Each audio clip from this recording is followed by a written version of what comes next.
जय माता दी। माता रानी के चरण कमल में मेरा बारंबार नमस्कार है।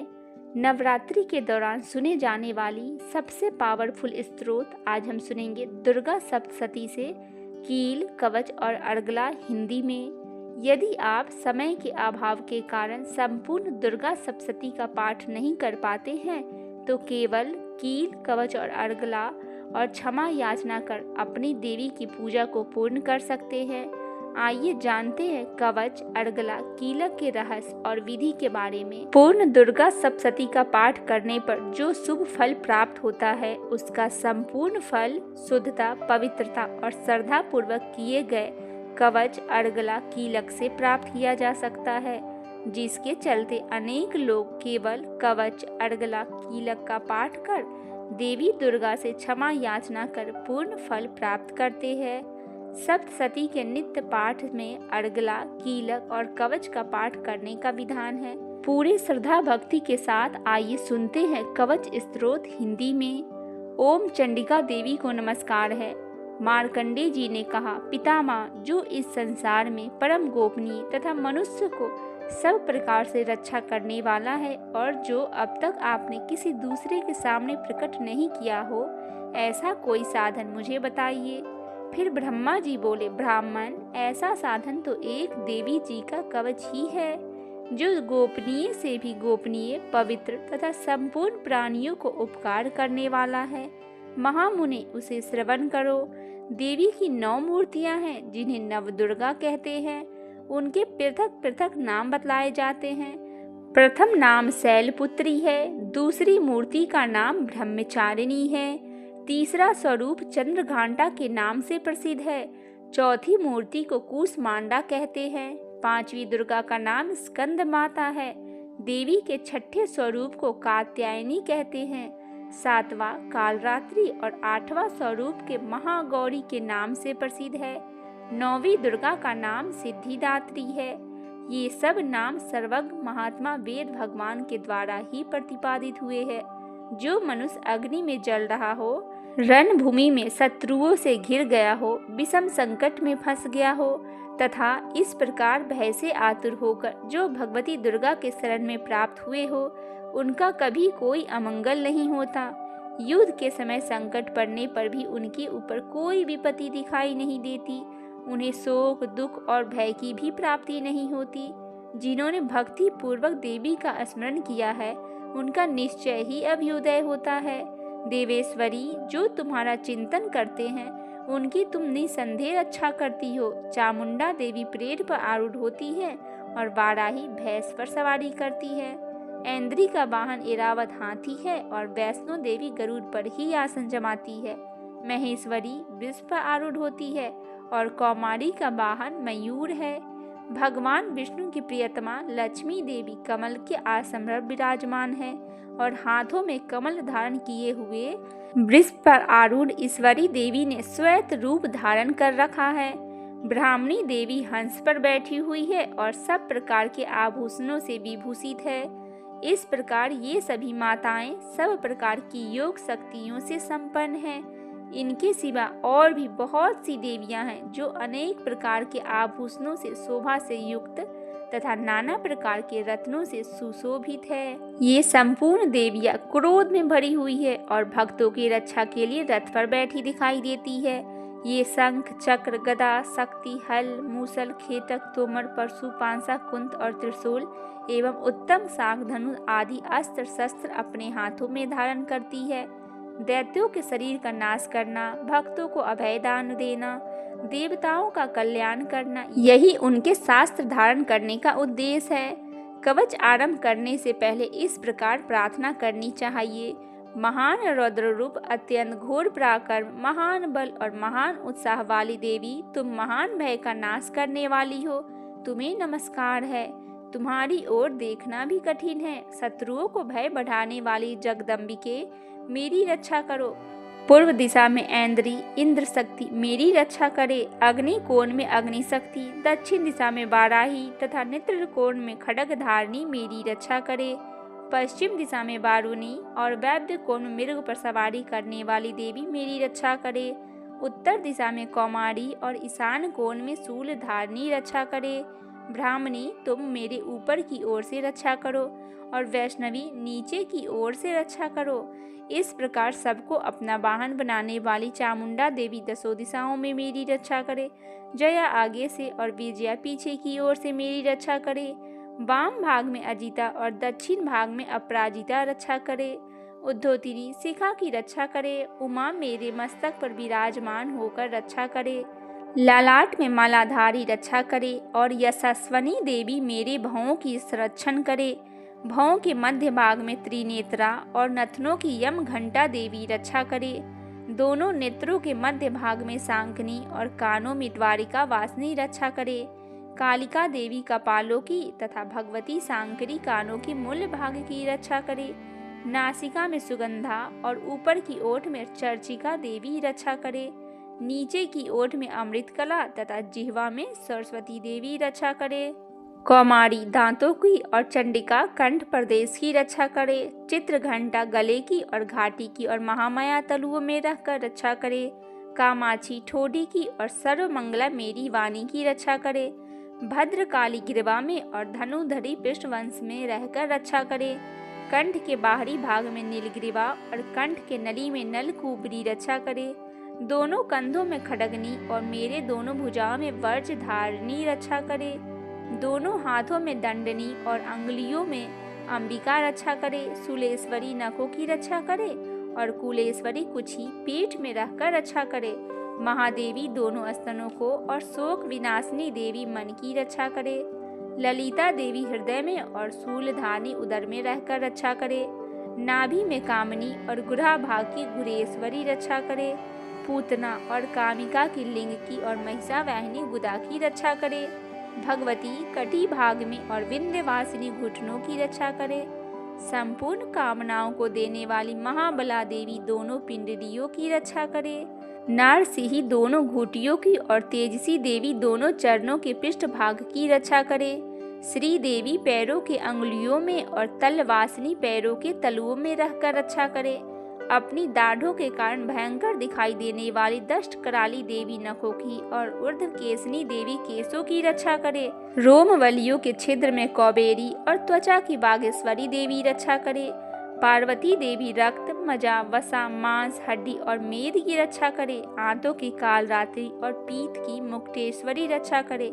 मूलाधार आदि कमल केशों में पद्मावती और कफ में चूड़ामणि देवी स्थित होकर रक्षा करे। नख के तेज के ज्वालामुखी रक्षा करे और जिसका किसी भी अस्त्र से भेदन नहीं हो सकता, वह अभेदा देवी शरीर की समस्त सिंधियों में रहकर रक्षा करे। ब्राह्मणी आप मृवरीय की रक्षा करे। छत्रेश्वरी छाया की तथा धर्म धारिणी देवी मेरे अहंकार, मन, बुद्धि की रक्षा करे। हाथों में वज्र धारण करने वाली वज्रहस्ता देवी मेरे प्राण, अपान, व्यान, उदान और समान वायु की रक्षा करे। कल्याण से शोभित होने वाली भगवती कल्याण शोभना मेरे प्राण की रक्षा करे। रस, रूप, गंध, शब्द और स्पर्श इन विषयों को अनुभव करते समय योगिनी देवी रक्षा करे तथा सत्वगुण, रजोगुण और तमोगुण की रक्षा सदा नारायणी देवी करे। वाराही आयु की रक्षा करे। वैष्णवी धर्म की रक्षा करे तथा चक्रिणी चक्र धारण करने वाली देवी यश, कीर्ति, लक्ष्मी, धन तथा विद्या की रक्षा करे। इंद्राणी आप मेरे गोत्र की रक्षा करे। चंडिके तुम मेरे पशुओं की रक्षा करे। महालक्ष्मी पुत्रों की रक्षा करे और भैरवी पत्नी की रक्षा करे। मेरे पथ की सुपथा तथा मार्ग की क्षेम करी रक्षा करे। राजा के दरबार में महालक्ष्मी रक्षा करे और सब ओर व्याप्त रहने वाली विजया देवी संपूर्ण भयों से मेरी रक्षा करे।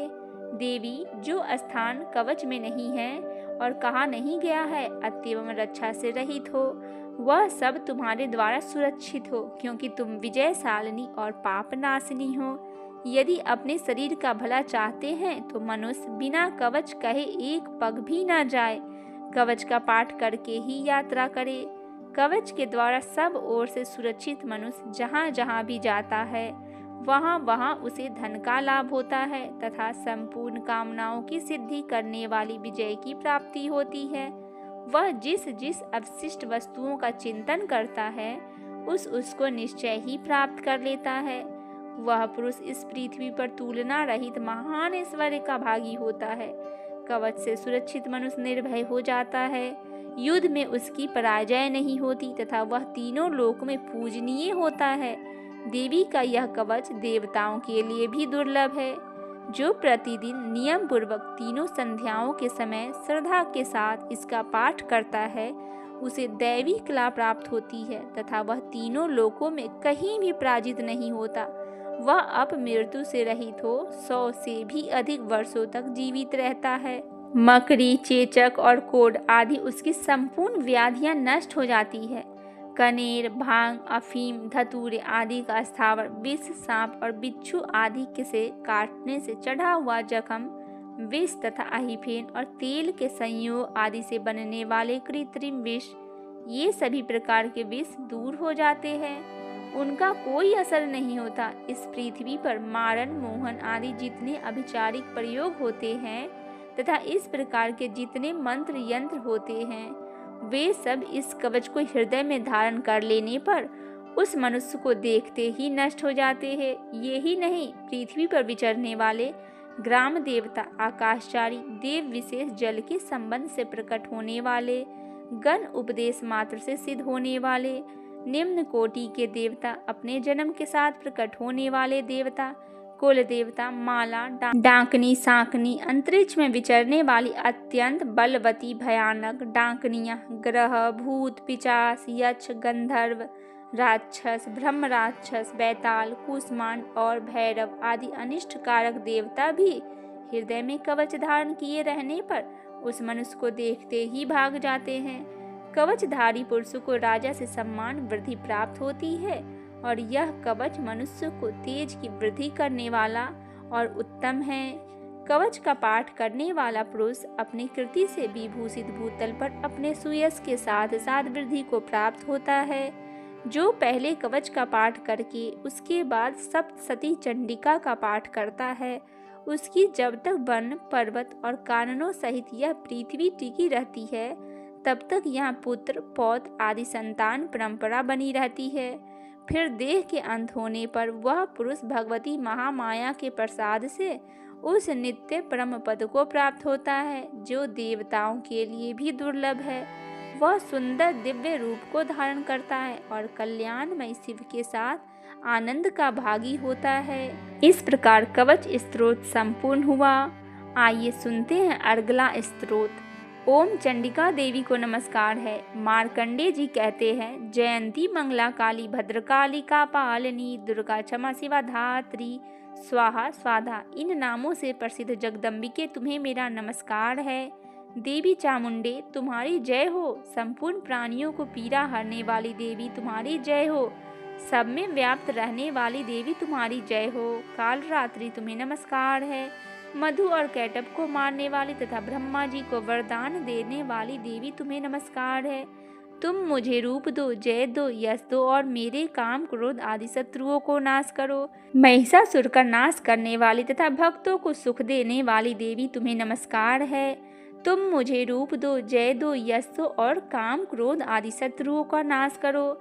रक्त बीज का वध और चंड मुंड का विनाश करने वाली देवी तुम रूप दो, जय दो, यश दो और काम, क्रोध आदि शत्रुओं का नाश करो।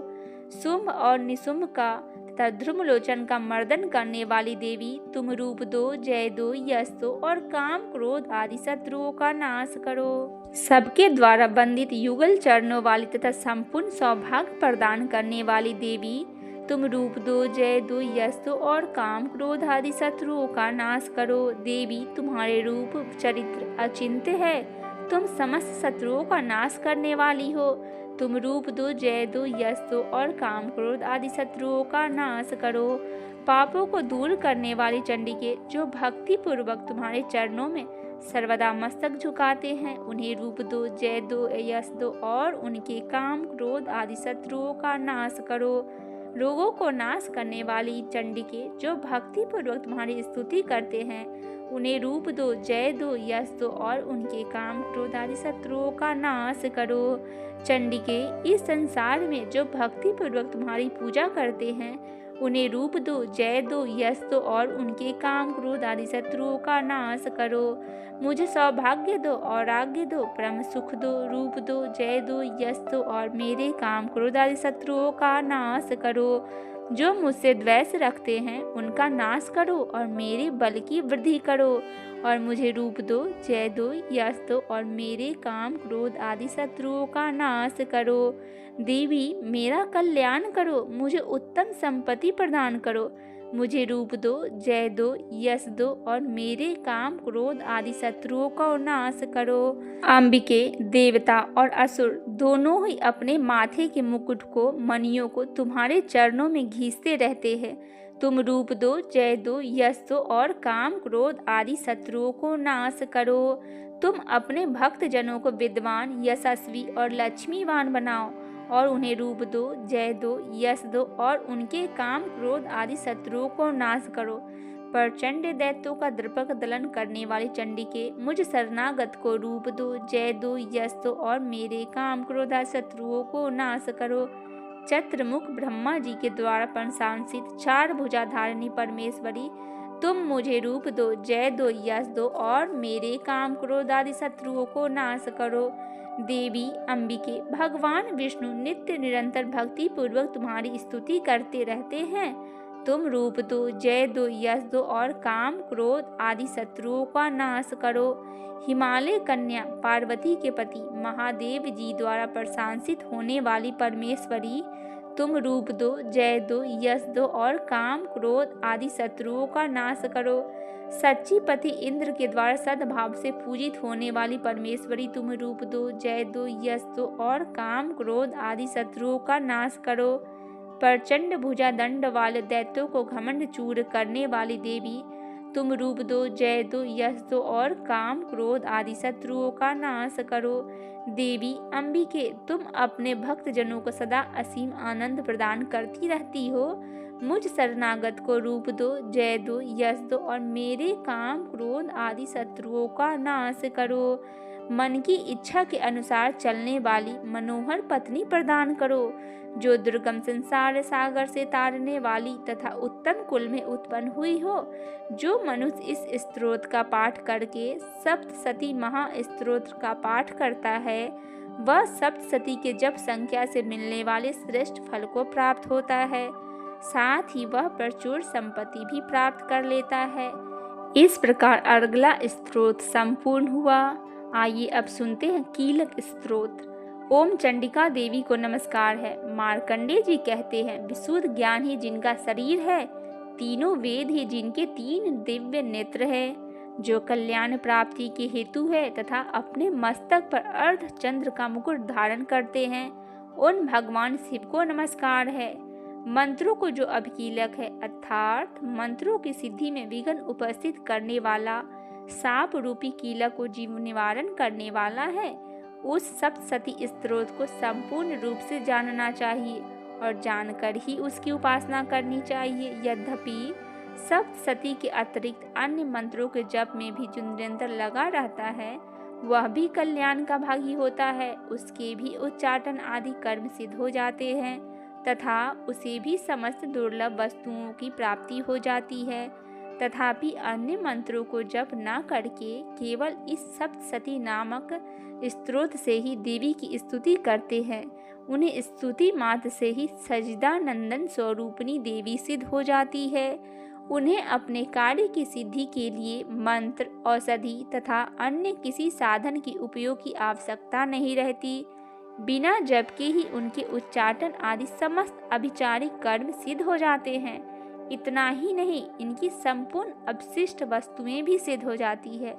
लोगों के मन में यह शंका थी कि जब केवल सप्तशती की उपासना से अथवा सप्तशती को छोड़कर अन्य मंत्रों की उपासना से भी समान रूप से सब कार्य सिद्ध होते हैं, तब इनमें श्रेष्ठ कौन सा साधन है। लोगों के मन में यह शंका थी कि जब केवल सप्तशती की उपासना से अथवा सप्तशती को छोड़कर अन्य मंत्रों की उपासना से भी समान रूप से सब कार्य सिद्ध होते हैं, तब इनमें श्रेष्ठ कौन सा साधन है? लोगों को इस शंका को सामने रखकर भगवान शंकर ने अपने पास आए हुए जिज्ञासुओं को समझाया कि यह सप्तसती नामक संपूर्ण स्रोत ही सर्वश्रेष्ठ एवं कल्याणमयी है। तदंतर भगवती चंडिका के सप्तसती नामक स्रोत को महादेव जी ने गुप्त कर दिया है। सप्तसती के पाठ से जो पुण्य की फल प्राप्ति होती है उसकी कभी समाप्ति नहीं होती, किंतु अन्य मंत्रों के जप जन्य पुण्य की समाप्ति हो जाती है।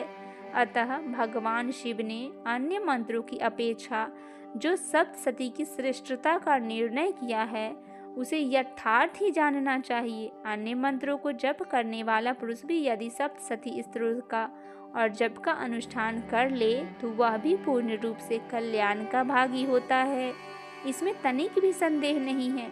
जो साधक कृष्ण पक्ष की चतुर्दशी अथवा अष्टमी को एकाग्रचित होकर भगवती के सेवा में अपना सर्वस्व समर्पित कर देता है और फिर उसे प्रसाद रूप से ग्रहण करता है, उसी पर भगवती प्रसन्न होती है, अन्यथा उनकी प्रसन्नता नहीं होती। इस प्रकार सिद्धि के प्रतिबंधक रूप कीलक द्वारा महादेव जी ने इस स्त्रोत को कीलित कर रखा है। जो पूर्वोक्त रीति से निष्कीलन करके इस सप्तसती स्त्रोत का प्रतिदिन स्पष्ट उच्चारण पूर्वक पाठ करता है वह मनुष्य सिद्ध हो जाता है, वही देवी का पार्षद भी होता है और वही गंधर्व भी होता है। सर्वत्र विचरते रहने पर इस संसार सागर में उसे कहीं भी भय नहीं होता, वह अपमृत्यु से वश में नहीं पड़ता तथा देह त्यागने के अनंतर मोक्ष प्राप्त कर लेता है। अतः कीलन को जानकर उसका परिहार करके ही सप्तसती पाठ आरंभ करे। जो ऐसा नहीं करता उसका नाश हो जाता है। इसीलिए कीलक और निष्कीलन का ज्ञान प्राप्त करने पर ही यह स्त्रोत निर्दोष होता है और विद्वान पुरुष इस निर्दोष स्त्रोत का ही पाठ आरंभ करते हैं। स्त्रियों में जो कुछ भी सौभाग्य आदि दृष्टि गोचर होता है वह सब देवी का ही प्रसाद का फल है। अतः इस कल्याणमय स्त्रोत का सदा जप करना चाहिए। इस स्त्रोत का मंद स्वर से पाठ करने पर स्वलभ फल की प्राप्ति होती है और उच्च स्वर से पाठ करने पर पूर्ण फल की प्राप्ति होती है। अतः उच्च स्वर से ही इसका पाठ आरंभ करना चाहिए। जिनके प्रसाद से ऐश्वर्य, सौभाग्य, औराग्य, संपत्ति, शत्रुनाश तथा परम मोक्ष की भी सिद्धि होती है, उन कल्याणमयी जगदम्बिका की स्तुति मनुष्य क्यों नहीं करते। इस प्रकार कीलक स्त्रोत संपूर्ण हुआ। बोलिए माता दुर्गा भवानी की जय। अब आइए करते हैं माता से क्षमा याचना। हमारे कील कवच अर्गला में जो भी गलत हो गया हो उसके लिए माता से हम क्षमा प्रार्थना करते हैं। हे परमेश्वरी, मेरे द्वारा रात दिन सहस्त्रों अपराध होते रहते हैं, यह मेरा दास है, यूं समझ के मेरे उन अपराधों को तुम कृपा पूर्वक क्षमा करो। परमेश्वरी, मैं आवाहन नहीं जानता, विसर्जन करने का भी ढंग नहीं जानता तथा पूजा करने का भी ढंग नहीं जानता, आप क्षमा करो। देवी सुरेश्वरी, मैंने जो मंत्रहीन, क्रियाहीन और भक्तिहीन पूजन किया है वह सब आपकी कृपा से पूर्ण हो। सैकड़ों अपराध करके भी जो देवी तुम्हारे शरण में जा जगदम्बे कहकर पुकारता है उसे वह गति प्राप्त होती है जो ब्रह्मादि देवताओं के लिए भी सुलभ नहीं है। जगदम्बिके, मैं अपराधी हूँ किंतु तुम्हारी शरण में आई हूँ। इस समय दया की पात्र हूँ, तुम जैसा चाहो वैसा करो। देवी परमेश्वरी, अज्ञान से, भूल से अथवा बुद्धि भ्रांत होने के कारण मैंने जो न्यूनता या अधिकता कर दी है वह सब क्षमा करो और प्रसन्न हो। सजदानंदन स्वरूपा परमेश्वरी, जगत माता कामेश्वरी, तुम प्रेम पूर्वक मेरी यह पूजा स्वीकार करो और मुझ पर प्रसन्न रहो। देवी सुरेश्वरी, तुम गोपनीय से भी गोपनीय वस्तु की रक्षा करने वाली हो। मेरे निवेदन किए हुए इस जप को ग्रहण करो और तुम्हारी कृपा से मुझे सिद्धि प्राप्त हो। बोलिए माता जगजननी की जय। हे माता रानी, आपके चरण कमल में कोटि कोटि नमस्कार है। हे माता रानी, आपका यह स्त्रोत जो भी भक्तजन पढ़ रहे हो या फिर सुन रहे हो उनकी सभी मनोकामनाएं आप पूर्ण करिए और उनके घर परिवार सहित सभी पे आप अपना दया दृष्टि सदैव बनाए रखिए। जय माता दी।